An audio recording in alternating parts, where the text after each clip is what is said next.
مثال کے طور پر اللہ نے آپ کو حکم دیا یہ نہیں کرو، کوئی بھی حکم دے دیا، رشوت نہیں لو، آپ نے اللہ سے بغاوت کی، رشوت لے لی، کسی مفتی عالم کے پاس جاؤ گے، بھائی مجھ سے گناہ ہو گیا میں کیا کروں، وہ اس کی تلافی کا طریقہ بتائے گا، یار جس سے لیے اس کو واپس کر دو، وہ نہیں مل رہا تو اس کی طرف سے صدقہ کر لو، خود غریب ہو تو خود رکھ لو، پھر توبہ کر لو آئندہ نہیں لوں گا۔ اللہ کی طرف سے گارنٹی ہے جو تم سے غلطی ہوئی تھی اللہ کیا کر دے گا، معاف، بشرطے کہ یہ نہ ہو کہ یہ نیت نہ ہو کہ چلو وہ والی تو لے لی تھی بہت اچھا ہو گیا، ٹھیک ہے نا بھائی، ندامت بھی ہو کہ میں نے غلط کیا، بد نظری ہو گئی، کچھ بھی ہو گیا، قتل بھی ہو گیا، اس کی بھی تلافی ہے اسلام میں۔ جان جان کر یہ سوچ کے قتل کرنا کہ میں توبہ کر لوں گا یہ تو ٹھیک نہیں ہے، ایک مثال ہے، کسی سے ہو گیا بھی توبہ کا دروازہ کھلا ہے، اس کا بھی حل ہے۔ لیکن فطرت سے جب بغاوت کرتا ہے نا انسان، یہ دینداروں کی بات کر رہا ہوں، ایک بڑا معاشرے میں فالٹ آ گیا ہے، وہ فطرت سے بغاوت پہ اتر آتے ہیں۔ فطرت اور نیچر سے جب لڑو گے نا تو اللہ نے نیچر کو ایسا بنایا ہے کہ نیچر معاف، بولتے کیوں نہیں بھائی، نہیں کرتی، وہ نہیں معاف کرتی۔ مثال کے طور پر آپ نے حرام کھا لیا، کیا کھا لیا آپ نے، چوری، کسی کے مرغی رکھی ہوئی تھی یا مرغی گھوم رہی تھی، چوری کر کے بسم اللہ اللہ اکبر پڑھ کے ذبح کیا، آپ نے کھا لی، حرام کھا لیا نا آپ نے۔ مرغی کھانا کیا ہے، حرام ہے نا، چوری کی مرغی ویسے تو حلال ہے، حرام کھا لیا، اس کی تلافی ہو جائے گی، ٹھیک ہے نا۔ اللہ نہ کرے خنزیر کھا لیا کسی نے، اس کی تلافی ہو جائے گی، بھائی توبہ استغفار کرو، اب کھا لیا تو آئندہ نہ کھاؤ، گڑ گڑاؤ، جتنا بڑا گناہ ہوگا اتنا زیادہ گڑ گڑاؤ۔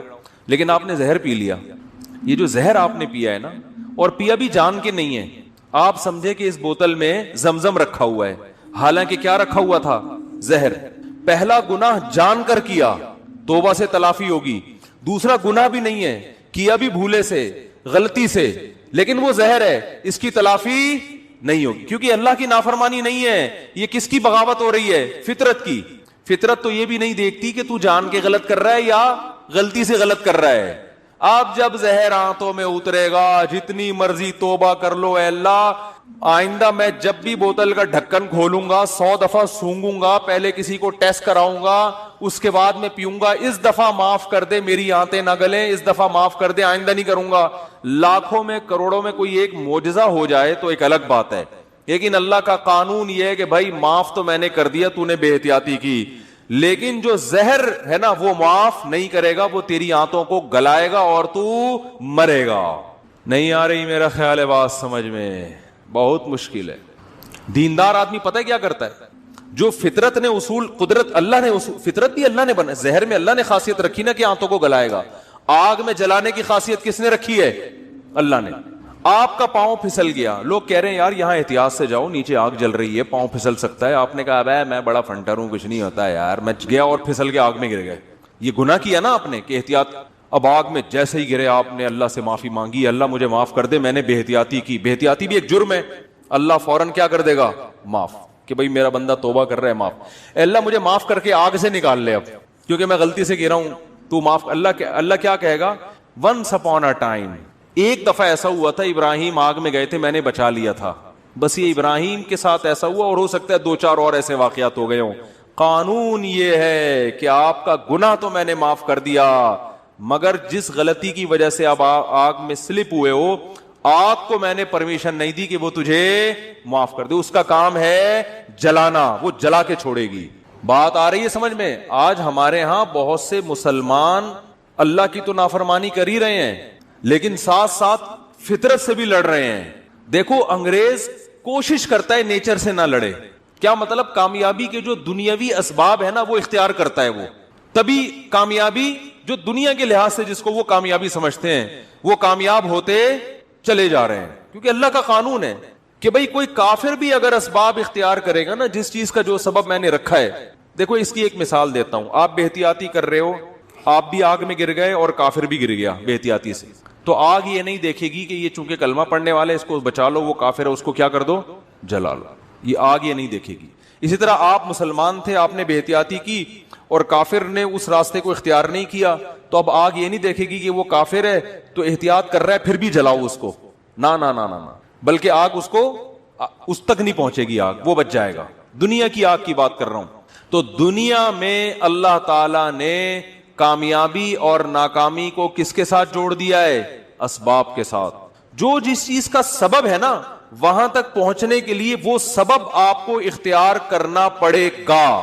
اس سبب کو اختیار کیے بغیر وظیفے, دعائیں اور آشیرواد لے لینا کسی سے, جا کے سر پہ ہاتھ پھیر دیں گے حضرت جی تو میری شادی ہو جائے گی, نہیں ہوگی شادی آپ کی. کیونکہ سب سے بڑا مسئلہ آج کل یہی بنا ہوا ہے نا, تو اس لیے مثال ذہن میں آ جاتی ہے.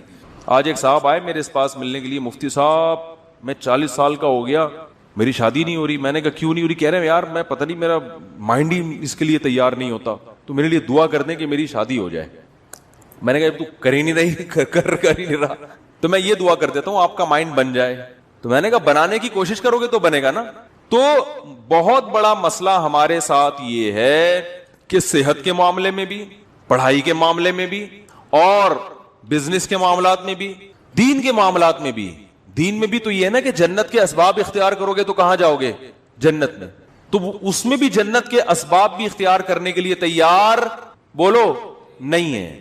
جنت کے اسباب ہے گناہ چھوڑو, گناہ نہیں چھوڑتے, اور پتہ نہیں ایران توران کیا کچھ کر لیں گے, وظیفے پڑھ لیں گے, 5 لاکھ دفعہ آیت الکریمہ پڑھ لی, فلاں نے پڑھ لی, یہ کر لیا, وہ کر لیا, اور فلاں کو کھانا کھلا دیا. بھائی جنت میں جانے کا سب سے پہلا سبب کیا ہے؟ کہ جس چیز کو اللہ نے حرام کہہ دیا اس سے آپ کو بچنا ہے. گناہ چھوڑنا ضروری ہے. اپنے عقیدے کو توحید کے بغیر جنت میں نہیں جا سکتے. کتنے اچھے بن جاؤ, شرک پر اگر ہے. دیکھو جیسے دنیا کا کے اسباب ہوتے ہیں نا, کہ جب تک محنت نہیں کرو گے, صحت کی کوشش نہیں کرو گے تو صحت بنتی نہیں ہے. یہ تھوڑی کہ اٹرم پٹرم جو مرضی کھاتے رہو اور آپ پھر بھی صحت مند, ایسا نہیں ہوتا. جو لوگ کہتے ہیں نا فلاں سب کچھ کھا جاتا ہے پھر بھی ٹھیک ہے, ایسا نہیں ہے. ایک وقت اس کو بھی بریک لگانی پڑتی ہے, اس کو روکنا پڑتا ہے اپنے آپ کو. اور جو پھر بھی کچھ نہیں ہو رہا ہے اس کا مطلب ایک ہی دفعہ میں ہونے والا ہے, اس کو ایک ہی دفعہ میں پھٹ جائے گا بیٹھا بیٹھا. کیونکہ جو کچھ ہوتا رہے نا تو انسان پھر بھی تھوڑا سا احتیاط سے چلتا ہے. اس کا مطلب ایک ہی دفعہ میں اس کا کچھ ہونے والا ہے, ٹائٹ طریقے سے دھماکے کے ساتھ پھٹے گا. گرنیڈ ایک ہی دفعہ پھٹتا ہے, اور کلاشن کوف سے گولیاں مسلسل چلتی رہتی ہیں, ٹھیک ہے نا. گرنیڈ کیا ہوتا ہے؟ ایک ہی دفعہ پھٹتا ہے, بس وہ دوبارہ چلنے کے قابل نہیں رہتا. تو آخرت میں جانے کا سبب بھی ہے, تو وہ سبب اختیار کیے بغیر ہم انگریز کو کہتے ہیں نا دنیا میں کامیاب ہے مگر آخرت میں نہیں ہے. کیوں نہیں بھائی؟ تم آخرت کا سبب اختیار کرتے ہی نہیں ہو. آخرت میں جانے کے اسباب کیا ہیں؟ عقیدہ توحید ہے, رسالت ہے, پھر جو اللہ نے جس کو حلال کیا اس کو حلال سمجھو, جس کو حرام کہا اس کو حرام سمجھو. پھر لوگ ہم سے لڑتے ہیں کہ یہ سائنسدان کیوں جنت میں نہیں جائیں گے, انہوں نے تو اتنے نیک کام کیے. اور بھائی جنت میں جانے کے لیے تھوڑی کیے انہوں نے, دنیا کے لیے کیے ہیں. تو دنیا آج ان لوگوں کو بڑے اچھے القاب سے یاد رکھتی ہے, یار اس نے بلب ایجاد کیا. اب بلب کے رشتہ داروں کو گالیاں دینا الگ بات ہے, لیکن بلب بنانے والے کو گالیاں کوئی بھی نہیں دیتا. پاکستانی قوم بلب کے رشتہ داروں کو گالیاں دیتی ہے, لیکن بلب بنانے والے کو الحمدللہ گالیاں نہیں دیتی, اور دینا بھی نہیں چاہیے گالیاں. بھائی اس نے ہم پر احسان کیا, بلب بنایا, تو احسان کا بدلہ اس کو دنیا میں مل گیا. اس نے کون سا صدقہ جاریہ کے لیے آخرت کے لیے بنایا تھا؟ تو جو دنیا میں کر رہے ہیں دنیا کے لیے کر رہے ہیں, آخرت میں کوئی حصہ نہیں. اللہ نے بتا دیا تم نے آخرت کے لیے کیا ہی نہیں ہے, کیونکہ تمہارا تو آخرت پر ایمان ہی نہیں ہے. تو اس لیے بات خوب یاد رکھو, صحت کا مسئلہ ہو, گھر میں بچوں کی تربیت کا مسئلہ ہو, پیسے کمانے کا مسئلہ ہو, صحیح ہے نا, جب تک محنت نہیں کرو گے, قانون اللہ کا یہ ہے کہ کخ بھی ہاتھ میں نہیں آئے گا, کخ بھی نہیں آئے گا. کل رات میں مثالیں اس لیے دیتا ہوں تھوڑی سی عبرت کے لیے. کل ہماری ایک جگہ دعوت تھی, بہت ہی اچھے لوگ تھے, وہ دعوت ٹھکرائی نہیں جا سکتی تھی. کھانا کھایا ہم نے 11 بجے رات, اور وہ انہوں نے اتنا کچھ بنایا ہوا تھا, وہ بھی باقاعدہ آرڈر پہ کھایا ہم نے. ابھی میں کیا وہ سن بھی رہے ہوں گے نا بیان. کھایا, اب 11 بجے جب آپ کھاؤ کے سو گے تو آپ کی صحت ٹھیک ہو سکتی ہے؟ پھر آپ کہو چونکہ میں مفتی صاحب ہوں اور لوگ کہتے ہیں عالم ہے, لوگوں کے خیال میں کوئی نیک آدمی ہے. اصل تو اللہ ہی جانتا ہے کون نیک ہے, کون بزرگ ہے, کون عالم ہے, لیکن لوگوں کا ایک اچھا گمان اگر فرض کر لیں تو چونکہ ہم نے 11 بجے کوفتے کھائے ہیں, کوفتے بنائے ہوئے بڑے خاندانی قسم کے, پھوڑ دیے ہم نے, طبیعت سے پھوڑے. اچھا وہ تو میں ان سے کہہ رہا تھا کہ مولانا طارق جمیل صاحب تو رات کو کھانا کھاتے ہی نہیں ہے نا, رات کو کھانا حضرت مولانا طارق جمیل صاحب نہیں کھاتے, وہ اتنے 2-4 والے بس جتنا بھی رکھا وہ نہیں کھاتے, صحت کا خیال کرتے ہیں. تو میں نے کہا یار اتنا تپڑ مجھ میں نہیں ہے, اتنا اچھا کھانا رکھا ہوا ہے اور میں کھاؤں نہیں. تو وہ کہنے لگے, میں نے کہا ہم نے اس کا ایک آلٹرنیٹ تلاش کیا ہوا ہے, کھائیں گے طبیعت سے. تو ہم نے پھوڑا, اب جب پھوڑا ہے تو ظاہر ہے پھر اس پھوڑے ہوئے کو نکالنا بھی تو ہے نا. تو اس کا حل پھر ہم, میرے ساتھ ایک ہمارے دوست تھے وہ کافی وزنی ہیں, میں نے کہا بیٹا اب میں تو نہیں سو سکتا ایسے, میں تو نہیں سو سکتا, یہ تو خودکشی ہے. تو میں نے کہا جب تک یہ جتنی کیلوریز جمع ہوئی ہیں نا یہ برن نہیں ہوں گی نا میں نہیں سوؤں گا. انہوں نے کہا کیسے برن کرنا؟ میں نے کہا پیدل نکلو. تو ہم پھر نکل لیے پیدل, ٹھیک ٹھاک واک کی. پھر ہمارے ایک دوست کا جم ہے یہاں چلا گیا.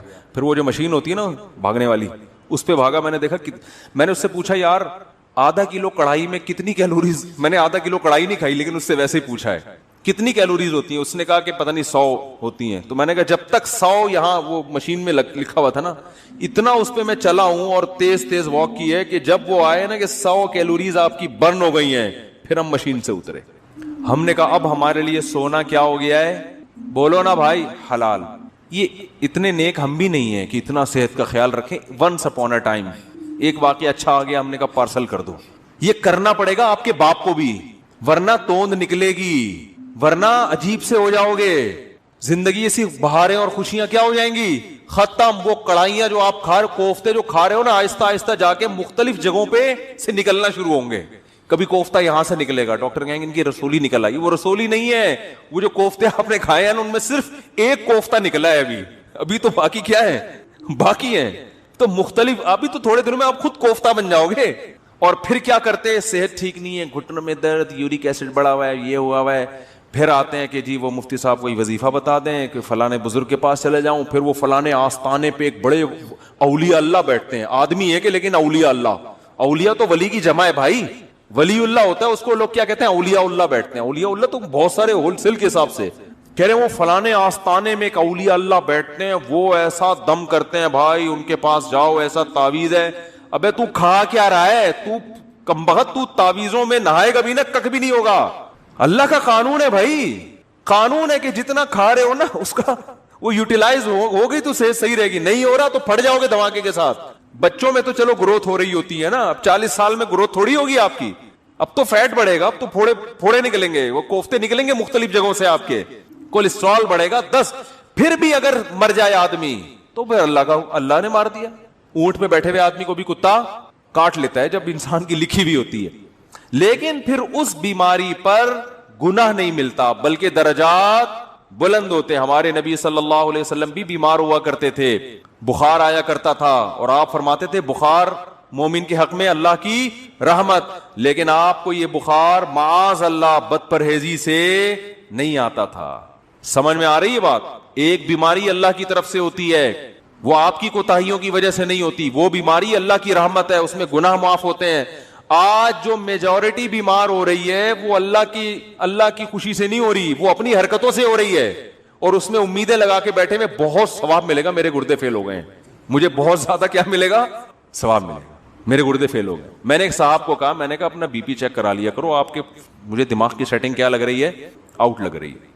کبھی کبھار نا میں نے کہا چیک کرا لیا کرو, کیونکہ مجھے نہیں لگ رہا کہ آپ کا بی پی نارمل ہے. کہ ابے چیک ویک کرانے سے کچھ نہیں ہوتا, مجھے خود بتا رہے تھے ابے بی پی چیک کرانے سے, جب یہ تو انہی کو ہوتا ہے جو چیک کراتے ہیں, الٹا ہوتا ہی انہی کو ہے جو بار بار کیا کرتے ہیں. میں نے کہا کتنے بلڈ پریشر کے مریض ہیں ہمارے معاشرے میں, یا تو نہ ہوتا نا یہ, پھر خام خام میں وہمی بن کے بلا وجہ جا رہے. وہی ہوا, ان کے پتہ نہیں کوئی رکھ پھٹ گئی, ان کی بی پی ہائی تھا, پتہ ہی نہیں چلا ان. اور ایک صاحب کے ساتھ تو ایسا ہوا, ان کو بھی سمجھایا, ان کا تو انا للہ ہی ہو گیا, اللہ تعالیٰ مغفرت فرمائے. بہرحال وہی بات ہے, اللہ تو معاف کر دے گا اگر بعد والے اس کے لیے توبہ استغفار کرے, لیکن فطرت معاف نہیں کرتی. فطرت نے دماغ کی رگ, بولو, اتنا یہ نہیں دے گا کہ بھئی یہ. تو یہ جو آج کل بیماریاں چل رہی ہیں, بلڈ پریشر ہے, پھر اماں ماں باپ کی خدمت میں بھی سب سے بڑی خدمت یہ ان کی صحت کا خیال رکھو. اماں کے دیکھو کھا کیا رہی ہیں, ابا کو دیکھو, ابا چھوڑ دو پراٹھے, ابا کے پاؤں پکڑو, ابا اس عمر میں پراٹھے سوٹ نہیں کرتے. اور اگر ابا نے پراٹھے کھائے ہیں تو ابا سے بہت محبت کے ساتھ واک کراؤ ان کو, کہ ابا مفتی صاحب اگر پٹھان ہوٹل کے پراٹھے کھا لیتے ہیں تو واک بھی کرتے ہیں, ٹھیک ہے نا. آپ نے مفتی صاحب کے بیان سنے کہ انہوں نے ہوٹل کے پراٹھے کھائے ہیں, تو ابا پھر وہ دیکھو, پھر بھی اللہ کی طرف سے سب کچھ ہو سکتا ہے. بڑے بڑے صحت مند ہم نے دیکھے ہیں دھڑام سے نیچے گئے, تو وہ اللہ کی طرف سے ہے نا, وہ تو اللہ سے تو تھوڑی کوئی لڑ سکتا ہے. لیکن قانون یہی ہے, اور قانون کو فالو کرو گے تو 99% غالب یہی ہے کہ اللہ کی مدد آئے گی. حکیم محمد سعید صاحب جو ہے نا, قانون کو فالو کرتے تھے, نیک آدمی تھے, کبھی تکبیر اولا فوت نہیں ہوتی تھی ان کی. 68 ایئرز میں 68 سال میں ٹینس کھیلتے تھے, 1-2 گھنٹہ. آج کوئی کھیل سکتا ہے؟ 40 سال کا آدمی کمر پکڑ کے بیٹھ جائے گا, اس لیے کہ صحت کے اصولوں پر عمل. بھائی اتنے بجے کھانا ہے، یہ نہیں کھانا. ایک حد تک تو سب کچھ چل جاتا ہے، اٹرم پٹرم برگر شرگر انڈے والا وہ والا بھی پھوڑ دیا. اس کے بعد فطرت انتقام لینا شروع کرتی ہے. تو ہم کہتے ہیں نہیں جی اصل میں تو یہ انہی کو ہوتا ہے جو زیادہ احتیاط کرتے ہیں. آج ایک آدمی کہنے لگا کورونا انہی کو ہو رہا ہے جن کو جو زیادہ احتیاط کر رہے ہیں. میں نے کہا کتنے لوگوں پہ تحقیق کیا آپ نے؟ 2-4 ایسے ہوں گے جنہوں نے احتیاط کی پھر بھی ہو گیا. زیادہ تر وہی ہیں جو احتیاط نہیں کرتے ان کو ہو جاتا ہے. تو تحقیق جب کی جاتی ہے نا تو 2-4 آدمیوں کو دیکھ کے نہیں کی جاتی، پوری رپورٹ آپ کے پاس ہو اس کے بعد تحقیق کا پتہ چلتا ہے. تو میرے بھائی مسلمان کے ساتھ بہت بڑا مسئلہ یہ ہے کہ وہ کامیابی کے اسباب اختیار نہیں کرتا. صرف ایک صحت کی مثال میں اس لیے دیتا ہوں کہ صحت کا ایشو تو ہر ایک کے ساتھ ہے نا بھائی. ہر آدمی تاجر تھوڑی ہے، بزنس مین تھوڑی ہے. کچھ ملازمت کرتے ہیں، کچھ تاجر میں ہیں، کچھ پڑھائی پڑھ رہے ہیں، کچھ کوئی اور کام کر رہے ہیں. لیکن صحت تو ایک ایسی چیز ہے جس سے ہر ایک کو محبت ہوتی ہے نا. تو اسی صحت کے معاملے میں اپنے حالات دیکھ لو، اسی صحت کے معاملے میں اپنے حالات دیکھ لو کہ جس کو اپنی صحت کی فکر نہیں ہے وہ باقی کام کیا ٹھیک کرے گا. آپ کہہ سکتے ہو ہمیں صحت کی فکر اس لیے نہیں ہے کہ ہمیں کوئی صحت بنانے کا زیادہ شوق ہی نہیں ہے. یہ 100% غلط ہے. اگر یہ بات درست ہوتی تو آپ بیمار ہو کے اتنا پریشان نہ ہوتے. پھر آپ کو شوگر ہو جاتی، آپ خوش ہوتے یار ہمیں کون سا صحت کیا ہو گئی، کوئی مسئلہ نہیں. ابے ایسی ٹینشن میں آتے ہیں یار یہ کیا ہو گیا، کڈنی فیل ہو گیا، تو آپ کہتے کوئی مسئلہ نہیں، کڈنی ہے نا فیل ہو گیا تو کیا ہوا، دوسرا لگوا لیں گے، ادھار لے لیں گے 70 بھائی سے کچھ دنوں کے لیے. لیکن آپ کتنی ٹینشن میں آتے ہو، اس کا مطلب آپ صحت پہ کمپرومائز کرنے کے لیے تیار نہیں تھے. آپ سستی، کاہلی اور معذرت کے ساتھ، بہت ہی معذرت کے ساتھ، پوستی پن کی وجہ سے ایسا ہو رہا ہے آپ کے ساتھ. پوستی پن سمجھتے ہیں؟ پوستی نہیں پتا، اتنا مشہور گالی ہے یار، کہتے ہیں پوستیوں کی طرح پڑا رہتا ہے، کہتے نہیں ہے. تو وہ یہ پوستی پنا ہے کہ پرواہ ہی نہیں ہے، نہ کھانے کا ہوش، کھائے جا رہے ہیں تو نان اسٹاپ کھائے جا رہے ہیں. ایک بندہ آیا، میں ڈاکٹر کے پاس بیٹھا ہوا تھا، اتنا گول موٹا ماشاءاللہ. ڈاکٹر کے پاس آیا، کہہ رہا ڈاکٹر صاحب میرا پیٹ بھی بڑھ گیا، وزن بھی بڑھ گیا ہے، میں چاہتا ہوں یہ وزن کم ہو جائے لیکن اللہ کا واسطہ مجھے واکنگ کا مشورہ نہ دینا. میں اسے جاگنگ کا کہنے والا تھا، وہ کہہ رہا تھا کہ اللہ کا واسطہ مجھ سے چلا نہیں جاتا، کوئی دوائیں کھلا دو میں ہلکا ہو جاؤں. ڈاکٹر نے اس کو بولا بھائی ایسا ممکن نہیں کہ لیٹے لیٹے سرنج سے جو ہے نا تمہاری چربی نکال کے تمہیں کم کر دیں. فٹ بال میں سے تو ہوا ایسے نکالی جا سکتی ہے، بندے میں سے ہوا نکالنا میرے بھائی آسان نہیں ہے. بندے کو اپنی ہوا خود ہی نکالنی پڑے گی، چلے بغیر یہ ممکن نہیں ہے. تو دیکھو ہارڈ ورکنگ محنت، دماغی محنت بھی، جسمانی محنت بھی، جب تک اس سستی کو اپنے آپ سے دور نہیں کرو گے نہ اللہ کے ہاں کوئی مقام حاصل کر سکتے ہو اور نہ دنیا کے ہاں کوئی مقام حاصل کر سکتے ہو. اور اس میں یہ امیدیں، بے دین آدمی تو کہتا ہے چلو کہیں بھی مقام نہیں مل رہا کیا کریں، دیندار آدمی اس پہ دین کا لیبل لگا دیتا ہے. یہ ہے اصل چیز خطرناک جو میں بیان کرنا چاہتا ہوں. اگر کوئی اسباب اختیار کرتا ہے نا کامیابی کے، اس کو بے وقوف سمجھتے ہیں لوگ. علماء کے ساتھ دیکھ لو نا، علماء کے ساتھ گارڈ ہوتے ہیں، زیادہ تر علماء کے ساتھ جو مشہور ہیں نہیں ہوتے. ہوتے ہیں؟ بولو نا. اور یاد رکھو یہ ذمہ داری جو خود عالم ہوتا ہے نا وہ اس سے بے پرواہ ہوتا ہے، وہ تو شہادت کی تمنا میں ہوتے ہیں. یہ ان کے ماتحتوں کا، مریدوں کا کام ہوتا ہے ان کو اس کی طرف توجہ دلانا کہ حضرت آپ کو ایسے چھوڑیں گے نہیں، گارڈ کے بغیر نہیں چھوڑیں گے ہم آپ کو. لیکن مسجدوں میں الٹا ہو رہا ہے، مرید الٹا کر رہے ہوتے ہیں. اگر ان کے پیر صاحب گارڈ اپنے خرچے میں بھی رکھ لینا تو مریدوں کو اعتراض ہو رہا تھا یار پیر صاحب کو اللہ پہ توکل. بولو بھائی، پیر صاحب کو تو اللہ پہ توکل ہی نہیں ہے. مفتی نظام الدین شہید ہو گئے، وہ تو گارڈ کی موجودگی میں شہید ہوئے. اس کا مطلب ہے کہ گارڈ ان کے ساتھ تھے مگر جتنی سیکیورٹی ہونی چاہیے تھی اتنی. دیکھو باطل لوگوں میں قتل بہت کم ہوتے ہیں لوگ اہل باطل کے ہاں، اس لیے کہ وہ اللہ پہ توکل تو ہے ہی نہیں نا ان کے یہاں تو سب کچھ اسباب. آپ کو پتا ہے یہ جو ڈونلڈ ٹرمپ کی سیکیورٹی، کبھی یوٹیوب پہ سرچ کریں آپ حیران ہو جائیں گے. یہ سیکیورٹی اگر کوئی مسلمان سربراہ رکھ لے تو لوگ اس کو کیا تانا دیں گے؟ اللہ پہ توکل نہیں ہے. حالانکہ یہ تانا یہاں بنتا ہے ہی نہیں. ہمارے شیخ نے گارڈ رکھے حضرت مفتی رشید احمد صاحب نے، تو لوگوں نے کہا ایک طرف اتنے اللہ والے اللہ کی محبت میں ہر وقت آنسو نکلتے رہتے ہیں، روتے رہتے ہیں اور اپنی حفاظت کے لیے. حضرت کے تو گارڈ ایسے خاندانی گارڈ تھے، وہ تو کسی کو معاف کر، وہ تو حضرت کے تو یعنی وہ تو گارڈ کا اس سے بھی تعلق ہے نا کہ آپ کو خطرہ کتنا ہے. تو حضرت کو تو بہت زیادہ خطرہ تھا. تو حضرت ہی کے بہت سے مریدین نے کہنا شروع کیا ان کا تو اللہ پہ توکل نہیں ہے, اتنے بڑے بزرگ بنے, ہر ایک کی تلاشی ہوتی تھی, جو بھی آتا تھا نا, چاہے کوئی بزرگ آئے نیک آئے, گارڈ سب کو اچھی طرح کنگال کے اندر بھیجتے, اب آپ جا سکتے. تو بہت سے لوگ بگڑ بھی جاتے تھے, ابے کہ ہم بم لے کر آ رہے ہیں, بعض کہتے تھے اب کیا ہم شکل سے چور لگ رہے ہیں, کیا ہم بم رکھنے آئے ہیں یہاں پہ. تو حضرت کی طرف سے ہدایت تھی, کسی کو معاف کرنے کی اجازت نہیں ہے, سب کی تلاشی. تو بہت سے دینداروں نے اعتراض کیے, ان کو پہ توکل نہیں ہے. اللہ کی قدرت, ایک حملہ ہو گیا مدرسے پر, یہ بات ہے 94-95 کی. ہم بھی مدرسے میں نیچے سو رہے تھے, کچھ دہشت گرد مدرسے میں گھسے, گارڈ نے بہادری کی ہے, وہ مورچے سے اتر کے اس نے چھلانگ لگائی, ریپیٹر سے پورا برس فائر کیا, پورا برس اس کے پیٹ میں, وہ تو وہیں شہید ہو گیا. لیکن اس کی بہادری سے فائدہ یہ ہوا کہ وہ جتنے دہشت گرد تھے وہ مدرسے کے اندر داخل نہیں ہو سکتے, ورنہ آج میں یہاں ممبر پہ بیٹھ کے بیان نہیں کر رہا ہوتا, کیونکہ ان کا تو ہدف تھا گولیاں ہمارے اوپر سے گئی, ہم لیٹے ہوئے تھے, ہمارے اوپر سے گولیاں جا رہی تھیں, مسجد میں سو رہے تھے, تو جو دہشت گردوں نے کاروائی کی نا, ان کی گولیاں ہمارے اوپر سے گئی ہیں. تو جب ہم اٹھے ہیں تو وہ بھاگ چکے تھے, کیونکہ اس نے, گارڈ نے ایسی بہادری دکھائی کہ وہ جان پہ کھیل گیا, خود تو شہید ہو گیا, اور لیکن اس نے ان سب کو بھگا دیا. تو اس کے بعد وہ جو باتیں کرتے تھے نا الٹی, انہوں نے کہا یار اچھا ہوا انہوں نے گارڈ رکھے ہوئے تھے, ورنہ تو آج تو سارے ہی گئے تھے. تو حضرت کو اتنا غصہ آیا, حضرت نے فرمایا غنیمت ہے, سمجھ میں آ گیا, ایک بندے کو شہید کروا کے بات سمجھ میں آ گئی, لیکن شکر ہے. تو حضرت فرماتے تھے یہ کون سی عقل مندی ہے کہ ایک بندہ کو شہید کروانے کے بعد بات سمجھ میں آئے. عقل مندی تو یہ ہے کہ کام سے پہلے بات سمجھ میں آ جائے. پھر حضرت فرمایا, حضرت مولانا یوسف دھیانوی شہید رحمۃ اللہ علیہ, اتنے بڑے بزرگ, اتنے بڑے عالم, ان کی محنتیں ہوتی ہیں, پوری جوانی علم حاصل کیا ہوتا ہے, اتنی یہ ایسی شخصیتیں غیروں کے پاس ہوتی نا, تو آپ دیکھو وہ کتنی قدر کرتے ہیں ان کی. گورا اپنے سائنسدانوں کی کتنی قدر کرتا ہے, گورے کو پتا ہو کہ یہ ہمارا قیمتی سرمایہ ہے. اچھا مجھے ایک بات بتاؤ, آرمی کا کوئی بہت بڑا آفیسر ایسے ہی سول ڈریس میں ایسے ہی گھوم رہا ہو اور کوئی گارڈ وارڈ نہ ہو, آرمی چھوڑے گی اس کو؟ آرمی بولے گی بھائی تم پہ خرچہ ہوا ہے, تم اگر شہید ہو گئے نا تم تو جنت میں جاؤ گے, ہماری ایسی کی تیسی ہو جائے گی, ہم نے ٹریننگ کی ہے, لاکھوں روپے خرچ کیے. ایک آرمی کے آفیسر آئے تھے ملنے کے لیے, وہ پتہ نہیں SSG کمانڈو تھے کیا تھے, تو ہمارے دوست نے مجھے بھی انوائٹ کر لیا, اس نے ان کی دعوت کی تھی, مجھے بھی انوائٹ کیا. تو وہ پائے وائے پکے تھے, وہ نہیں کھا رہے تھے, کوئی پائے تھے یا کیا, کوئی ایسی خوراک تھی جو فل آف کولیسٹرول ہوتی ہے, تو وہ نہیں کھا رہے تھے. تو ہمارے دوست نے ان سے پوچھا آپ کی, انہوں نے کہا یار ہماری ٹریننگ پہ, صحت پہ اتنے لاکھوں روپے خرچ ہوئے ہیں, میں پائے کھا کے حکومت کا وہ پیسہ ضائع نہیں کرنا چاہتا. میں کھانے پینے میں احتیاط, یا تو پہلے کھانا کھا چکے تھے, ڈبل کھانا تھا, کیا تھا, مجھے تو واقعے کا اصل مغز یاد رہ جاتا ہے, پوری تفصیل یاد نہیں رہتی. تو میں نے کہا بندہ خاندانی ہے. بندہ کیا ہے؟ حکومت کے پیسے سب نہیں ہے, خاندانی ہر طرح کے لوگ ہوتے ہیں, فوج میں بھی ہر جگہ, تو کھا بھی رہے ہوتے ہیں کہ آ جاؤ, حکومت کا پیسہ ہے نا, پھر تو ڈبل کھانا ہے. ٹھیک ہے نا, اچھے بھی ہوتے ہیں, ہر طرح ہر طبقے میں اچھے برے سب طرح کے لوگ ہوتے ہیں. تو وہ بڑے خاندانی تھے, بریگیڈیئر کے رینک کے آدمی تھے, انہوں نے کہا میں نہیں کھاؤں گا, اتنا خرچہ تھی, بڑی ٹائٹ خاندانی قسم کی فٹنس. تو یہ انسان کے عقل مند ہونے کی علامت ہوتی ہے, کوئی سیکیورٹی کا انتظام نہیں.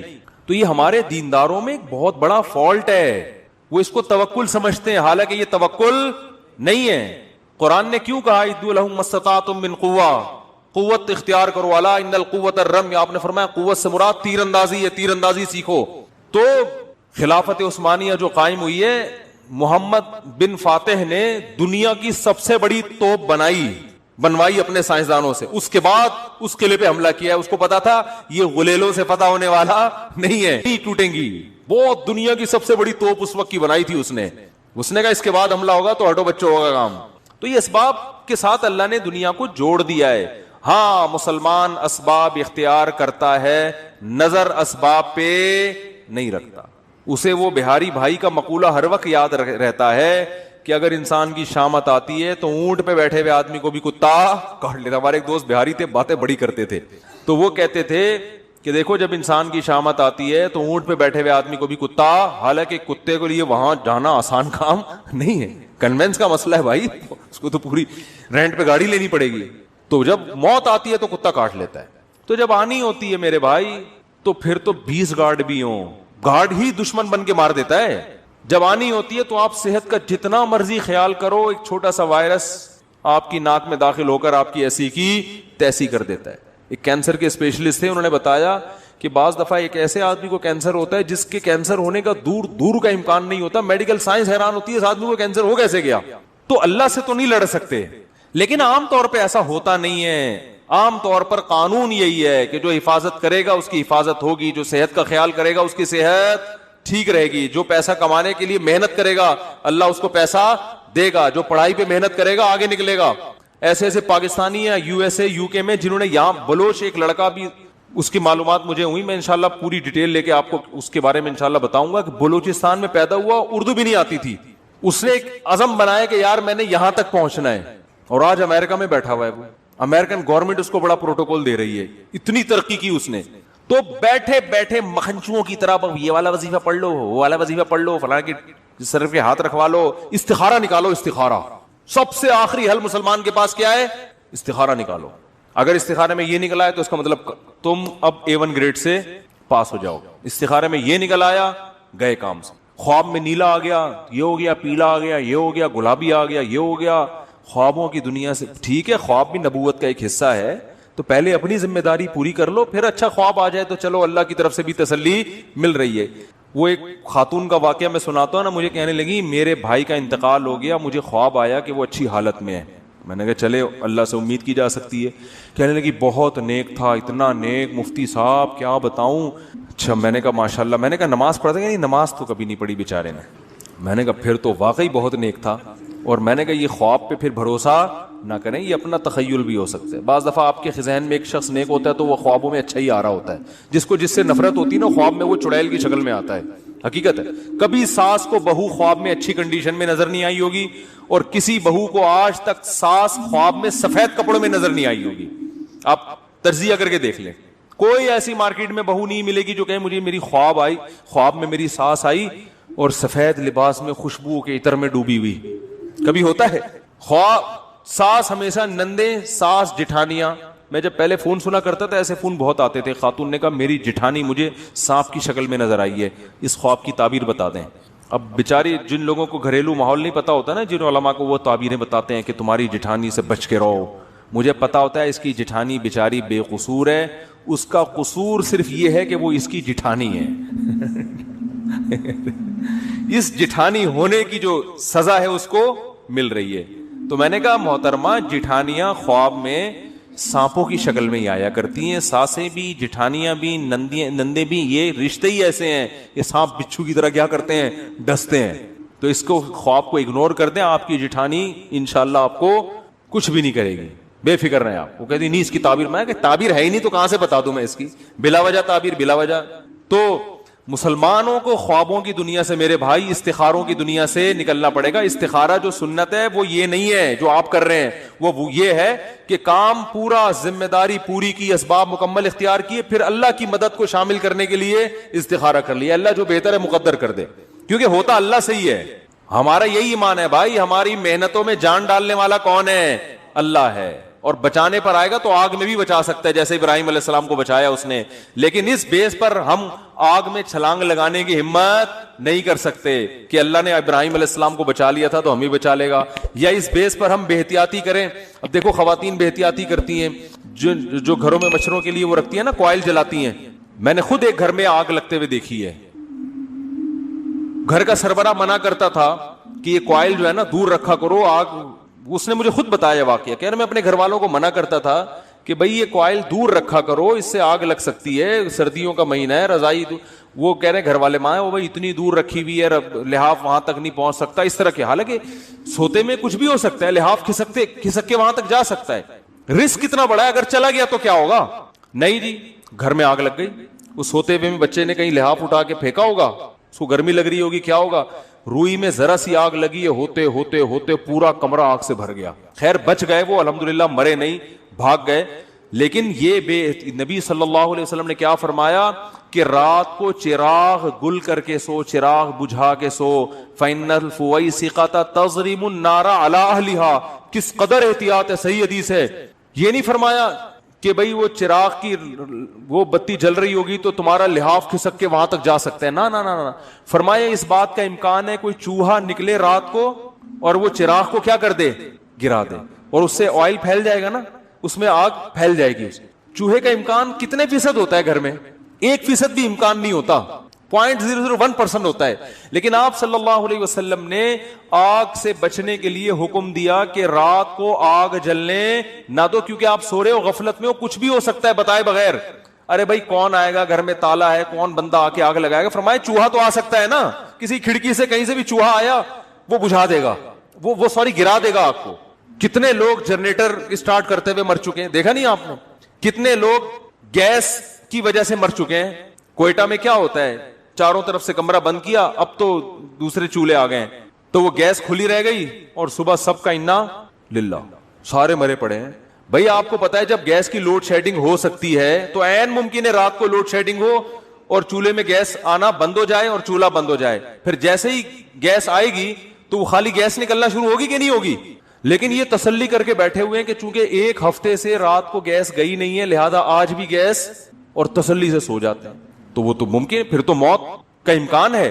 تو نہ زندگی موت سے بچنے کی احتیاطوں پر عمل ہو رہا ہے, نہ صحت کی احتیاطوں پر عمل ہو رہا ہے, نہ پڑھائی میں کوئی دلچسپی لی جا رہی ہے کامیابی کے لیے. مکھنچو ترین یعنی جو شخص ہوگا نا وہ دینداری کا لیبل لگا کے گھوم رہا ہوگا. تو صحابہ تو بڑے زبردست تھے بھائی, بڑے زیرک, بہت ہوشیار, بہت ذہین, بہت فتین, چالاکیوں کو سمجھا کرتے تھے اور یہ جانتے تھے کہاں غصہ کرنا ہے, کہاں نرمی سے پیش آنا ہے, کس سے تمیز سے بات کرنی ہے, کس سے ایٹیٹیوڈ تھوڑا سا کیا کرنا ہے, بولو بھائی چینج کرنا ہے, کون منافقت کر رہا ہے اور کون ایسا ہے جس کو فی الحال جو ہے نا اس کی دشمنی کو تھوڑا ملتوی کرنا ہے, ابھی اسے لڑنا نہیں ہے ابھی اس سے. تو بہت ذہانت کے ساتھ, بہت ہوشیاری کے ساتھ صحابہ نے زندگی گزاری ہے. تبھی رسول اللہ صلی اللہ علیہ وسلم نے فرمایا لا یلدغ المؤمن من جوہر مرتین, مومن ایک سوراخ سے دوسری دفعہ ڈسا نہیں جاتا. ایک دفعہ آپ کو کسی نے الو بنا دیا, قیامت تک وہ شخص دوبارہ آپ کو الو نہیں بنا سکتا. لیکن مسلمان کی حالت کیا ہے, جس نے ایک دفعہ الو بنایا آپ اس کو سرٹیفکیٹ پکڑا دیتے ہو, آئندہ جب بھی میری آپ سے ملاقات ہوگی آپ نے مجھے الو بنانا ہے. دیکھو سیاستدانوں میں انہی کو بار بار ووٹ دیتے ہیں جو آپ کا دیوالیہ نکال چکے ہیں, لیکن کہتے ہیں یار ایک اور دفعہ ٹرائی کرنے میں, بولو بھائی کیا حرج ہے؟ ہوتا ہے کہ نہیں ہوتا؟ بار بار جو الو بنا رہے, جس سوراخ سے بار بار ڈسے جا رہے ہیں اسی سوراخ میں دوبارہ گھسیں گے. کتنے علماء شہید ہو گئے نا گارڈ نہ ہونے کی وجہ سے, یہ سیکیورٹی کا مضبوط نظام نہ ہونے کی وجہ سے. لیکن شہادت کی خبر آتی ہے, اوہو افسوس ہوا, بہت افسوس ہوا, ایک بہت بڑے عالم, ایک چراغ بجھ گیا, تو چلو یار اگلوں کی احتیاط کر لو.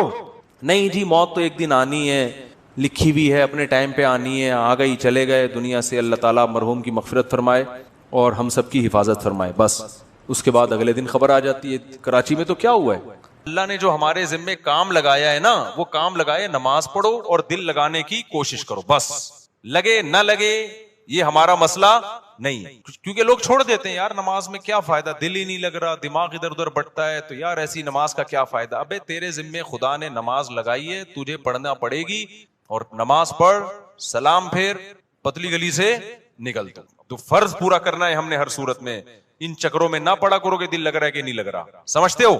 تو اللہ نے فرمایا جو خشوع پیدا کرتے ہیں وہ لوگ جو ہم عن اللغو معرضون, دوسری صفت ایمان والوں کی لغویات سے بچتے ہیں, فضول کاموں سے بولو بچتے ہیں. فضول کام اسے کہتے ہیں جس کا نہ دنیا میں کوئی فائدہ ہو اور نہ آخرت میں کوئی فائدہ. پب جی کھیل رہے ہیں آپ, نہ دنیا میں فائدہ نہ آخرت میں فائدہ. فٹ بال کھیل رہے ہیں, فائدہ ہے, آپ کی صحت کیا ہوگی, اچھی ہوگی. اسٹیمنا فٹ بال سے ایسا بنتا ہے کہ آدمی خود فٹ بال بن جاتا ہے تھوڑے دنوں میں. ادھر جا رہا ہے, ادھر جا رہا ہے, ادھر جا رہا ہے, ایسے ہو جاتا ہے, بشرطے کہ کپڑے پورے پہنے ہوئے ہوں, 2-3 اسٹیکر نہ چپکائے ہوئے ہوں باڈی پہ, ٹھیک ہے نا, پراپر ڈریس میں. فٹ بال ایک ایسی چیز ہے, آخرت کا ہو, اگر نیت اچھی ہوگی تو آخرت کا بھی فائدہ ہوگا کہ میں صحت بنا رہا ہوں تاکہ میں اللہ کی عبادت کر سکوں, لوگوں کے کام آ سکوں, تو آخرت کو بھی فائدہ. نیت نہیں ہے تو کم از کم دنیا کو تو فائدہ ہوگا نا, آپ کی دنیا سنورے گی. اب یہ جو رمضان میں راتوں کو لڑکے کرکٹ کھیل رہے ہیں, میرا ایک بیان بڑا چل رہا ہے, اس سے لڑکوں کو بڑی موٹیویشن ملی ہے کہ اور کھیلو رات میں. وہ بیان میں نے اس پہ نہیں کیا کہ اس پہ کلپ بنانا لازمی کہ پوری بات بتانا, وہ بیان میں نے اس پہ نہیں کیا ہے کہ کھیلو, بلکہ میں نے ایک تھوڑی سی تعریف کی ہے. چلو یار پب جی سے کیا ہے, اچھا ہے, چلو دن سو کے گزار لیتے ہیں, روزہ تو رکھ لیتے ہیں نا, تو some thing is better than nothing. لیکن اصل جو کام ہے نا میرے بھائی رمضان میں, وہ کام ہے کوشش کریں رات کو تھوڑا سا وقت نکال کے تہجد پڑھ لیں اور اللہ سے دعائیں مانگ لیں. کرکٹ پورے سال کھیلا جا سکتا ہے, یہ جو چانس اللہ نے جو پیکج رمضان میں چل رہا ہے نا، تہجد، تراویح اور دعاؤں کا، یہ والا پیکج بعد میں نہیں ملے گا. تہجد تو پڑھ سکتے ہیں بعد میں بھی، وہ فضیلت نہیں ہوگی جو رمضان میں ہوتی ہے. دعائیں بعد میں بھی قبول ہوتی ہیں، وہ اس طرح نہیں جیسی رمضان میں قبول ہوتی ہیں. تو اس لیے جو نوجوان لڑکے ساری رات کرکٹ کھیل رہے ہیں، بھائی کھیل لیں لیکن تھوڑا سا ٹائم اللہ کے لیے بھی بولو نکال لیں. دوسری بات یہ کہ کوئی بھی کھیل اس طرح سے کھیلنا کہ اہل محلہ کو تکلیف ہو. تکلیف دینا تو کسی صورت میں جائز ہے. بعض اہل محلہ کی طرف سے شکایتیں آئی ہیں، کراچی میں دور دور سے لوگوں کے میسج آئے کہ آپ نے کرکٹ کھیلنے کے اور فضائل رمضان میں بیان کر دیے، ہمارا ناک میں دم کر کے رکھا ہوئے لڑکوں نے، ہمیں سونے نہیں دیتے، ہم جب سوتے ہیں تو وہ چیخو پکار کی آواز، ہماری نیند غائب. تو میں نے کہا یہ تو پولیس کنٹرول کرے گی، بھائی تھانے میں رپورٹ کرو، اس کا میرے بیان سے کوئی تعلق. میں نے تو ایک جرنلی ایک نارملی بات بیان کی ہے، یہ تو مینجمنٹ کا کام ہوتا ہے نا. دیکھو امریکہ میں، لندن میں، پورے یورپ میں آپ نے تیز آواز سے گانے لگا دیے نا تو پڑوسی نہیں آپ کو آپ کہے گا کہ بند کرو، پڑوسی پولیس کو فون کرے گا، پولیس آئے گی بولے گی بھائی اس کو کیا کر لے، آہستہ کر آواز، اپنے گھر کے اندر سن، محلوں کو کیوں سنا رہا ہے. تو ہمارے یہاں مینجمنٹ ہی نہیں ہے. جب مینجمنٹ ہی نہیں ہے تو پھر جو کرے تو پھر مجھے کہہ رہے ہیں کہ میں بند کراؤں. تو وہ اس لیے اصل کام یہی ہے کہ والذین هم عن اللغو معرضون، ایمان والوں کی علامت یہ ہے کہ وہ ایسے کاموں سے جس کا نہ دین کا کوئی فائدہ نہ دنیا کا کوئی فائدہ، اس سے ایوائڈ کرتے ہیں، اس سے اجتناب کرتے ہیں. تو آج سے دیکھیں سارا دن آپ کون کون سے ایسے کام کر رہے ہیں جو فالتو کے کام ہیں، جن کا کوئی فائدہ بولو نہیں. ان کاموں کو اپنی فہرست سے نکالیں. سمجھتے ہو کہ نہیں سمجھتے؟ والذین هم للزکاۃ فاعلون، زکات دیتے ہیں. والذین هم لفروجهم حافظون، اپنی شرم گاہوں کی حفاظت کرتے ہیں. الا علی ازواجہم، سوائے اپنی بیویوں کے. یہ بار بار میں مضمون بیان کرتا ہوں. اہل جنت کی علامت کیا ہے کہ بیوی کے علاوہ اس کے پاس کوئی راستہ نہیں ہے، نہ ہینڈ پریکٹس کا راستہ ہے. اللہ ڈاکٹر ذاکر نائک کو دنیا اور آخرت کی بھلائیاں دے، ہمارے لیے قابل احترام ہے، لیکن انہوں نے جو ہینڈ پریکٹس والا مسئلہ بیان کیا وہ بالکل غلط ہے. اسلام کہتے ہیں مسائل مفتیان کرام کا کام ہے. انہوں نے کہہ دیا کہ مجبوری میں جائز ہے، کہیں بھی جائز ہونے کی ہمارے پاس کوئی شرعی دلیل موجود نہیں ہے. قرآن نے صاف طور پہ منع کیا. ڈاکٹر لوگ عام طور پر اس کو پروموٹ کر رہے ہوتے ہیں. ڈاکٹر ذاکر نائک بھی چونکہ میڈیکل سائنس کے ڈاکٹر ہیں نا، تو ڈاکٹر لوگ کہتے ہیں اسٹریس ختم کرنے کے لیے. بھائی دنیا میں صرف اسٹریس ہی کوئی مسئلہ نہیں ہے. اسٹریس آپ شریعت کی حدود میں رہ کے تو ختم کر سکتے ہیں. شریعت کی حدود ٹوٹ رہی ہے تو پھر اسٹریس نعمت ہے اللہ کے لیے. دیکھو روزے میں بھی اسٹریس ہوتی ہے نا، دل تڑپتا ہے، منہ میں بدبو بھی پیدا ہو جاتی ہے بہت زیادہ خالی پیٹ رہنے سے. لیکن نبی نے کیا فرمایا؟ وَلَا خَلُوفُ فَمِ الصَّائِمِ أَحَبُّ إِلَى اللَّهِ مِنَ الْمِسْكِ. اللہ کو بدبو سے کتنی نفرت ہے، لیکن روزے دار کی منہ کی بدبو اللہ کو مشک و عنبر سے زیادہ محبوب ہے. اللہ کو میلا کچیلا رہنا پسند ہے یا صاف ستھرا؟ بتاؤ. میڈیکل سائنس بھی کہتی ہے بھائی نیٹ کلین ہونا چاہیے بندہ. اللہ میاں بھی یہ کہتے ہیں، تبھی مسواک کا حکم دیا، نہانے کا حکم دیا، خوشبو کا حکم دیا، صاف کپڑے پہنے، پاک کپڑوں. لیکن جب اب حج کرنے جاتے ہیں تو اللہ کو میلا کچیلا حاجی زیادہ پسند ہے. اب ڈاکٹر تو وہاں بھی کہے گا یار یہ میل کچیلا ایکچولی جرمز ایکچولی. بھائی اللہ کے لیے اب میلا کچیلا کیا ہے؟ پراگندہ بال، لمبا سفر، لمبا احرام. تبھی تو حج قران سب سے افضل ہے. ایک ہی احرام میں حج بھی کرو اور اسی احرام میں عمرہ بھی کرو تاکہ احرام لمبا ہو جائے. کیونکہ جتنا احرام لمبا ہوگا خوشبو نہیں لگا سکتے آپ، بال نہیں کاٹ سکتے، کنگھا نہیں کر سکتے. تو دیکھو لو جو لمبے حج کرتے ہیں نا، احرام یہیں سے باندھ کے جاتے ہیں، تھوڑے دنوں میں ایسا لگ رہا ہوتا ہے مریخ سے آئے ہوئے ہیں، یہ کہیں پتہ نہیں کہاں سے آئے بندہ. تو اللہ کو یہی پسند ہے، حاجی ایسا ہی پسند ہے. نہانے کی اجازت ہے حج میں، صابن نہیں لگاؤ، خوشبو نہیں لگا سکتے. تو بس اللہ کا ایک نظام ہے، نارمل روٹین سے اللہ نے حاجی کو کیا کر دیا؟ ہٹا دیا اللہ تعالیٰ نے. اسلام میں بال رکھنے کا حکم ہے کیونکہ حدیث میں آتا ہے اللہ جمیل ہے، جمال کو پسند کرتا ہے. تو بالوں میں کیا ہے؟ جمال. یہی وجہ ہمارے نبی بال رکھتے تھے، بڑے بال تھے آپ صلی اللہ علیہ وسلم کے. لیکن حج میں کیا ہے؟ بولو بال کٹا دو. اچھا مجھے لوگ کہہ رہے ہیں آپ کے کیوں ہیں؟ اب تو عمرہ کیا آپ نے. ایک صاحب کہنے لگے اس میں تو 6 عمرے اور ہو سکتے ہیں، اتنے بڑے بال ہیں. تو بھائی میں نے کہا قصر بھی تو ہے نا، ہم نے ٹرین کئی دفعہ کرا لی، اب کیا ہے؟ قصر بھی سنت ہے، وہ بھی ٹھیک ہے. تو بہرحال بڑے بالوں میں زینت ہے، لیکن حج میں کیا ہوتا ہے؟ دہشت گردی کا جڑ سے خاتمہ. تو بس وہ اللہ کا حکم ہے کہ یار میرے حکم کو فالو کرتے ہو کہ نہیں کرتے. تو اسی طرح آپ کو جتنی مرضی ٹینشن ہو، اس ٹینشن کو ختم کرنے کے لیے ہینڈ پریکٹس کی آپ کو اجازت بولو نہیں ہے. اس کا ختم کرنے کا ایک ہی طریقہ ہے، نکاح کر لو جا کے. مجبور ہو کے کرو گے، کسی کا بھلا تو ہو جائے گا نا، کسی کی بچی کا، کسی عورت کو ٹھکانہ تو مل جائے گا نا. تو اس لیے ڈاکٹر ذاکر نائک بہت قابل احترام، اللہ بہت دین کا کام لے رہا ہے، مگر یہ مسئلہ بالکل صحیح نہیں بیان کیا. ایک تو 3 طلاق کا مسئلہ بھی انہوں نے غلط بیان کیا، وہ بعد میں اب ان کی رائے ویسی رہی بھی نہیں ہے، اس میں لچک پیدا ہو گئی ہے. تو لوگوں نے بہت دفعہ ایسا کیا 3 طلاقیں دے کے جی ڈاکٹر ذاکر نائک کا کلپ آیا تو بیویوں کو رکھ لیا. میں نے بار بار بتایا یہ حرام ہے. 3 طلاق قرآن نے بیان کیا, حدیث نے بیان کیا, صحابہ کا اجماع ہے. 3 ہوتی ہیں, بیوی حلال نہیں ہوگی. خدا کے غضب کو مت دعوت دو. ڈاکٹر ذاکر نائک قابل احترام ہے, لیکن ابو حنیفہ سے زیادہ علم نہیں ہے ان کے پاس, امام شافعی سے زیادہ علم نہیں ہے, امام مالک سے زیادہ علم نہیں ہے, احمد بن حنبل سے زیادہ علم نہیں ہے. ڈاکٹر ذاکر نائک بخاری کے حوالے دے رہے ہیں اور احمد بن حنبل بخاری کے استاذ ہیں. سمجھ میں آ رہی ہے بات کہ نہیں آ رہی؟ امام بخاری کے استاذ ہیں احمد بن حنبل, امام شافعی احمد بن حنبل کے استاذ ہیں, امام محمد امام شافعی کے استاذ ہیں, امام ابو حنیفہ امام محمد کے استاذ ہیں, اور امام مالک بقیہ 3 اماموں کے استاذ ہیں. اور یہ تابعین تبع تابعین کے دور کے لوگ ہیں. پوری امت نے ان پہ اعتماد کیا ہے, اور اس وقت اعتماد کیا ہے جب یہ 2 نمبریاں نہیں تھیں, اس طرح کے منجن نہیں بک رہے تھے مارکیٹ میں. نیک لوگ تھے, پرہیزگار لوگ تھے, وہ خود صاحب علم تھے. اس وقت جن لوگوں پر اعتماد کیا گیا نا, تو مسائل میں وہ لوگ زیادہ قابل اعتماد ہیں. آج کے اسکالرز کی ہر بات نہیں لی جائے گی. سمجھتے ہو کہ نہیں سمجھتے ہو؟ تو اچھا میرے بھائی ہم چلتے ہیں آگے. اچھا ڈاکٹر ذاکر نائک بیچارے انہیں وہ مسائل بتانا بھی چھوڑ دیں, لیکن پبلک نے ان کو چھوڑا نہیں. جب بھی کوئی جاتا ہے حضرت آپ مسائل نہ بتایا کریں, وہ کہتے ہیں بھائی میں نہیں بتاتا یار. وہ ایک دفعہ شکایت کر رہے تھے کہ جو آتا ہے نا ایک ہی بات لے کے آتا ہے. تو اس لیے کہیں میرا پیغام جا رہا ہے نا لوگوں تک, کوئی ڈاکٹر صاحب سے ملنے کے لیے جائے نا تو کائنڈلی یہ والی بات ان سے نہ کرے.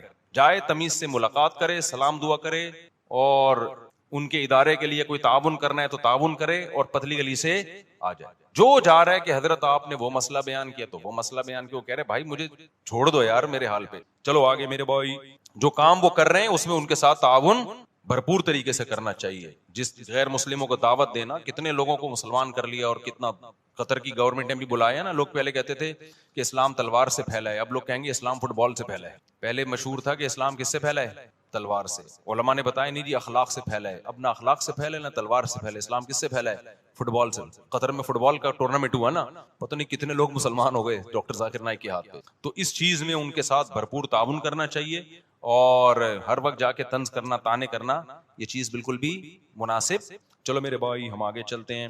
تو اللہ میاں نے یہاں پر بتایا کہ اپنی شرمگاہوں کی حفاظت کرتے ہیں, یعنی اپنی خواہش پوری نہیں کرتے سوائے اپنی بیویاں اور باندیوں سے. باندیوں کا سیٹ اپ آج کل کیا ہو گیا ہے؟ ختم. بین الاقوامی معاہدہ ہے, اب کوئی کسی کو باندی نہیں بنا سکتا. کوئی عورت آ کے باندی بننا بھی چاہے نا کہ میں آج سے آپ کی غلام ہوں, لونڈی ہوں, نہیں ہو سکتا. یہ سمجھتے ہو اسلام نے آزاد عورت کو یہ رائٹ ہی نہیں دیا کہ وہ کسی کی باندی بن جائے. وہ صرف جنگوں میں قید ہوا کرتی تھی, اور پوری دنیا میں یہ تھا کہ یہ معاہدہ تھا. اب وہ پوری دنیا میں معاہدہ ہو گیا ہے کہ اب جنگوں میں جو قید ہوگی وہ باندی نہیں بنے گی. تو اسلام نے معاہدے کی پابندی کا حکم دیا ہے. سمجھتے ہو, کیونکہ اسلام میں کوئی لازمی حکم نہیں تھا باندی بناؤ. تو اس لیے اب آپ کے پاس ایک ہی آپشن رہ گیا ہے. وہ آپشن کیا رہ گیا ہے؟ بیوی. تو 4 شادیوں کی اتفاق سے اللہ نے اجازت دی ہوئی ہے. وہ مجھے نہیں برا بلا کہا کروں, وہ اللہ نے دی ہوئی ہے عدل کی شرط کے ساتھ, حقوق کی برابری کے ساتھ. تو وہ آپ اگر کرنا چاہیں تو میری طرف سے مجھے کوئی شکایت آپ سے بالکل بھی نہیں ہوگی. مجھے, میں کون ہوتا ہوں؟ اللہ کو نہیں ہوگی. جب اللہ کو نہیں ہوگی تو سوسائٹی گئی, سوسائٹی کی ایسی کی تیسی. اچھا میرے بھائی ایسی کی تیسی کا وہ بنا لینا. آگے اللہ تعالیٰ فرماتے ہیں والذین هم لاماناتهم وعهدهم راعون. یہ بہت اہم آیت ہے یار, یہ بہت اہم. کاش یہ چیز مسلمانوں میں آ جائے. امانتوں اور معاہدوں کی پابندی, ایگریمنٹ کی بولو پابندی. امانت کا مطلب کوئی بھی عہدہ آپ کو دیا گیا ہے, آپ پہ اعتماد کر کے آپ اس کو ذمہ داری سے پورا کریں. آپ نے جب کسی سے کوئی ایگریمنٹ کر لیا, اسٹیٹ ایجنٹ کتنے 2 نمبر ہوتے ہیں سوائے ان کے جو میرا بیان سن رہے. کل میرے پاس کیس آیا, جمعے کو, چند دن پہلے جمعے کو کیس آیا, کتنے ایڈوانس میں دے دیا, سودا بک ہو گیا. آپ کسٹمر کو, ویسے تو اسٹیٹ ایجنٹ الو بنا رہے ہوتے ہیں, کسٹمر بھی بنا رہے ہوتے ہیں. اب کیا ہے کہ جی دوسرا زیادہ اچھا مل گیا تو ادھر سے زبان چینج کر کے اس سے معاملہ کرنا شروع کر. بہت 2 نمبریاں ہو رہی ہیں پیسوں کے معاملے میں. مسلمان سیدھا نہیں. اسٹیٹ ایجنٹ کیا کرتا ہے, آپ سے پیسے لیے, کوئی اچھا پلاٹ ملے گا آپ کو دوں گا, اچھا ملے نا تو نیت چینج, ابے اس کو کیوں دوں, خود نہ رکھ لوں میں. حالانکہ معاہدہ کس سے ہوا تھا؟ آپ سے معاہدہ ہوا. 2 نمبریاں, ادھر سے گھسیٹو ادھر سے گھسیٹو. آپ نے جب مالک مکان سے گھر لیا کرائے پر, آپ نے معاہدہ یہ کیا تھا 1 سے لے کے 5 تاریخ تک میں کرایہ, عام طور پہ 5 تک دے دیا جاتا ہے. آپ نہیں دے رہے 5 تاریخ کو کرایہ. اس کا فون آ رہا ہے, بھائی کرایہ کیوں نہیں دیا؟ آپ چلو اب دے دیتا ہوں میں.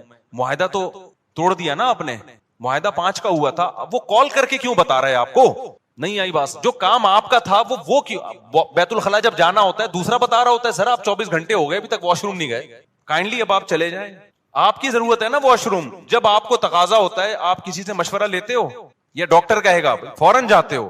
تو یہ جو آپ کا ایگریمنٹ ہوا نا کہ گھر میں استعمال کروں گا اور کرایہ میں اتنے دن دوں گا, اتنے دن تک دے دوں گا, تو اب جب اتنے دن گزر گئے تو یہ ذمہ داری کس کی ہے؟ آپ گناہگار ہو رہے ہو, آپ گناہگار ہو رہے ہو, آپ کو دینا پڑے گا اس کو, اس کے کال کیے بغیر. سمجھتے ہو کہ نہیں سمجھتے ہو؟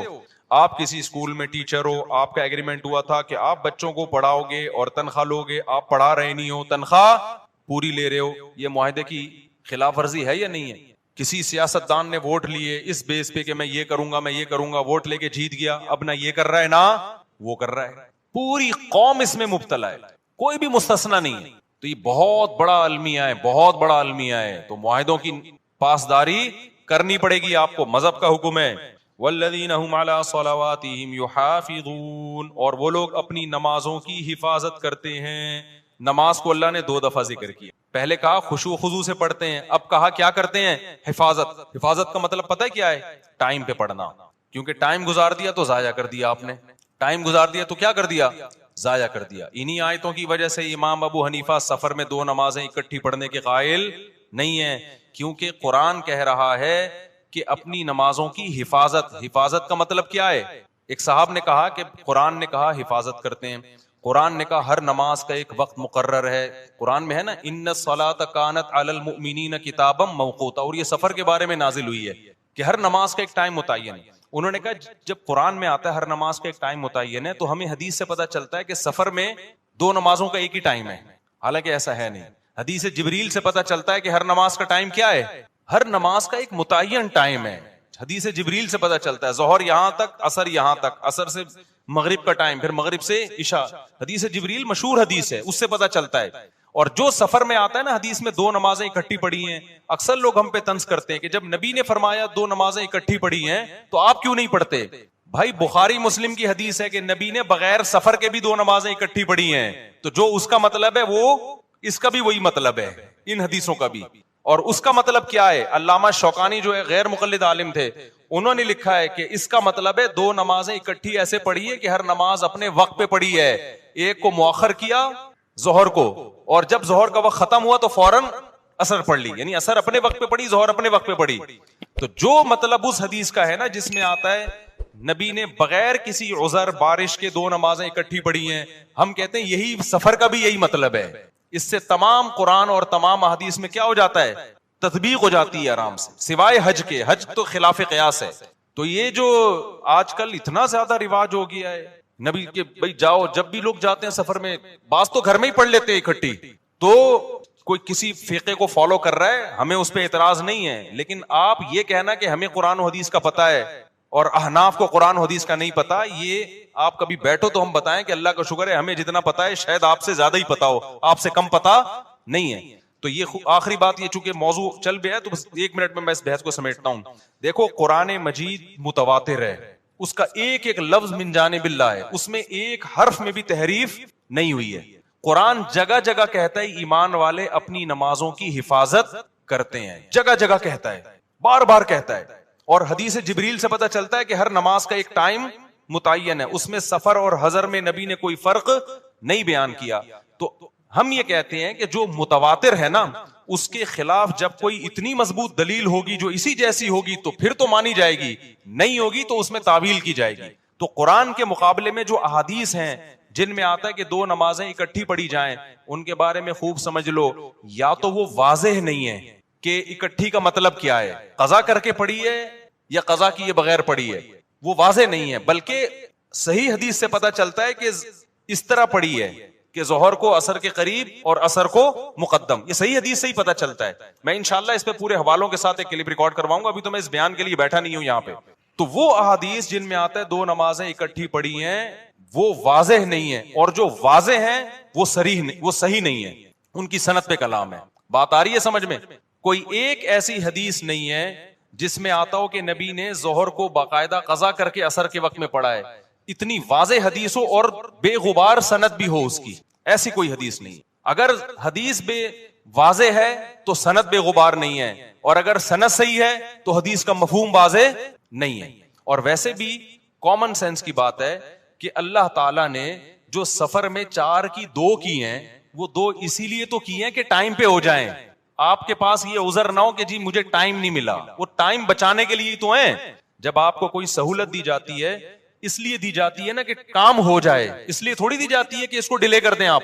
تو اس میں میرا مقصد دوسرے لوگوں پہ طنز کرنا نہیں ہے, لیکن میرا مقصد یہ کہ آپ جس فقہ کو فالو کر رہے ہیں نا قرآن و سنت کی روشنی میں, اس میں 2 نمازیں اکٹھی پڑھنے کے جو احناف کے ہاں مطلب ہے کہ جمع بین الصلاتین کا مطلب کیا ہے, وہ مطلب قرآن و حدیث سے بہت زیادہ مزین ہے, بہت مدلل ہے وہ مطلب. اور ویسے بھی جو سفر میں بھی آپ نے جمع سوری کی ہے, جس کو جمع سوری کہتے ہیں کہ ظہر اور عصر کے قریب قریب پڑھا ہے, یہ بھی بہت کم کیا ہے. جبکہ ہم اہل حدیث حضرات کو دیکھتے ہیں ہر سفر میں یہ کر رہے ہوتے ہیں, وہ یعنی خود حدیث پر بھی اس طرح عمل نہیں کر رہے ہوتے جو ان کی اپنی رائے ہے. آپ دیکھ لو تو لوگوں نے عام شروع کر دیا ہے, جب بھی جائیں گے ظہر. اب تو یہاں تک شروع ہو گیا ہے کہ سفر ابھی شروع ہونے والا تھا, ابھی شروع نہیں ہوا ہے, گھر میں ہی ظہر اکٹھی پڑی اور نکل گئے, اور حوالہ دیتے ہیں حضرت مولانا فلاں کرتے ہیں, حضرت مولانا فلاں کرتے ہیں. بھائی جتنا بھی بڑا مولانا ہو ابو حنیفہ کی خاک کے برابر بھی نہیں ہے, ان کی کوئی حیثیت نہیں ہے ان واعظین کی اور آج کی مولویوں کی. تو ہم ابو حنیفہ کی بات کو قرآن و حدیث پہ ہرگز ترجیح نہیں دے رہے, ہم ابو حنیفہ کی فہم کو آج کے اسکالرز کی فہم پہ ترجیح دے رہے ہیں. سمجھتے ہو کہ نہیں سمجھتے ہو؟ چلو آگے. تو اس لیے یہاں بھی قرآن کہہ رہے اپنی نمازوں کی حفاظت. یہی وجہ دیکھو فجر اور ظہر کو نہیں جمع کیا گیا, کیوں؟ دونوں کا ٹائم آپس میں ملتا نہیں ہے, دونوں کا ٹائم نہیں مل رہا آپس میں. آگے چلتے ہیں ہم. اولئک هم الوارثون, جو اپنی نمازوں کی حفاظت کرتے ہیں, اللہ فرماتے ہیں یہی لوگ وارث ہیں. کس چیز کے وارث ہیں؟ کیا ملے گا, کیا انعام ملے گا؟ بھائی اللہ کتنے پیسے دے گا ان لوگوں کو جو معاہدوں کی پابندی کرتے ہیں, ان لوگوں کو جو فضولیات سے بچتے ہیں, ان لوگوں کو جو اپنی شرمگاہوں کی حفاظت کرتے ہیں, ان لوگوں کو جو اپنی امانتوں اور معاہدوں کی پابندی کرتے ہیں. تو اللہ کی طرف سے ان کو کیا ملے گا؟ سوال پیدا ہوتا ہے کہ نہیں ہوتا؟ اللہ فرماتے ہیں میں بتاتا ہوں کیا ملے گا. الذین یرثون الفردوس, یہ وہ لوگ ہیں جو جنت الفردوس کے وارث بنیں گے. کہاں جائیں گے؟ ایسے باغات میں جن کے نیچے نہریں بہتی ہیں. کتنا قرآن میں اللہ نے جنت کا نقشہ بیان کیا ہے, کتنا زیادہ بیان کیا. ہم سمجھتے ہیں کہ یہ اللہ کے معاذ اللہ سیاسی باتیں ہیں. ومن اصدق من اللہ قیلا, اللہ کہتے ہیں اللہ سے زیادہ سچی بات کوئی نہیں کر سکتا. تو میرے بھائی دکھا دے نا اللہ, تو سارے نیک پرہیزگار بن جائیں. اللہ نے کیا کیا ہے؟ چھپا دیا. تو چھپا ہوا ہے, اس لیے ہم جیسے لوگ مارکیٹ میں گھوم رہے ہیں. آگے اللہ فرماتے ہیں اس میں پھر اور بہت سارے احکام ہیں, وقت بہت کم ہے. آگے میں نے سورہ نور بھی تھوڑی سی بیان کرنی ہے. سورہ نور میں اللہ نے بہت سارے حکام دیے, 5 منٹ میں جلدی جلدی. پہلا حکم اللہ نے یہ دیا, الزانیۃ والزانی فاجلدوا کل واحدۃ منہما 100 جلدہ, کل واحد منہما 100 جلدہ. جو زنا کرنے والا مرد اور زنا کرنے والی عورت, حکومت کو خطاب ہے کہ ان کو چوک میں لے کر آؤ اور دونوں کی پشتوں پہ 100 کوڑے مارو.